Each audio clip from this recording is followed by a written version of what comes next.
नहीं, एक तो अभी रिजल्ट लगकर 15 दिन हुए हैं। आने वाला हमारा असेंबली का चुनाव 3-3.5 महीने पर आया है।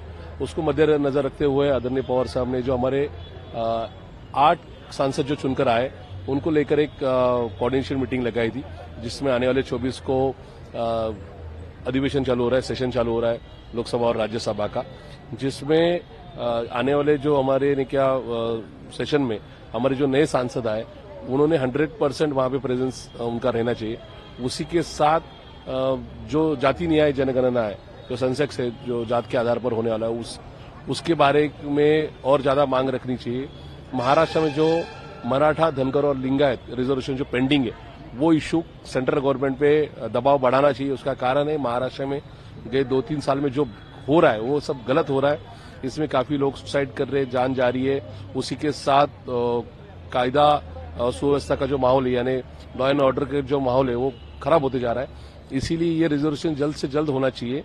ये प्रेशर केंद्र सरकार पे बढ़ाने के लिए उस तरीके की नीति स्वीकार करनी चाहिए या उस तरीके का प्रेशर क्रिएट करना चाहिए, ये बोला गया है। उसी के साथ जो हमारे 10 कैंडिडेट थे उसमें से 8 जीते और 2 हारे, उसमें उन्हें सिर्फ उसी 10 लोकसभा क्षेत्र के लोगों से बातचीत हो गई कि एक्चुअली क्या हुआ, किस वजह से हार मिली, क्या कमी रह गई, और उसी के साथ कुछ गलत हो करेंगे तो दुरुस्त करने की सलाह आदरणीय पवार साहब ने दी, वो ऐसी सूचना की।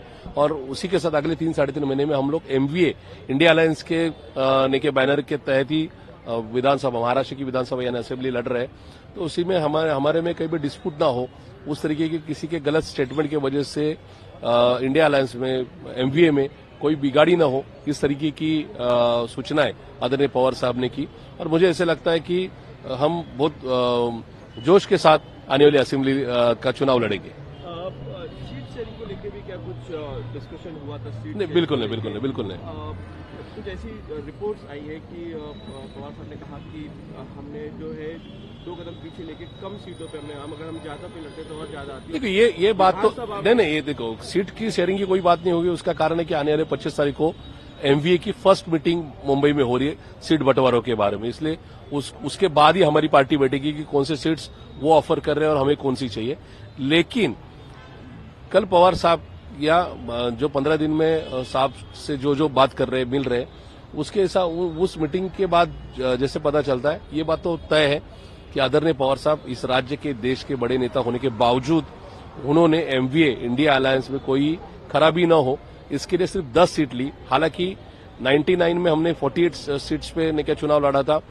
2004, 2009, 2014 और 2019 में हमने 23 सीट लड़ी थी। कांग्रेस और हमारा गठबंधन था, उसमें कांग्रेस 25 लड़ रही थी और हम 23 लड़ रहे थे। उसके बावजूद आदरणीय पवार साहब ने 21 सीट शिवसेना उद्धव जी ठाकरे साहब को दी, कांग्रेस को 17 दी और खुद 10 ली।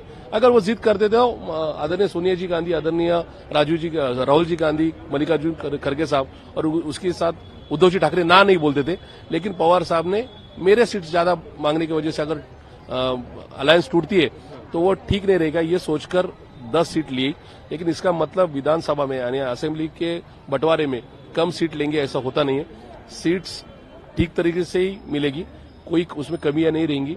इसके बारे में सोच विचार कर आगे की नीति वो तय। नमस्कार, मैं हूं मानक गुप्ता।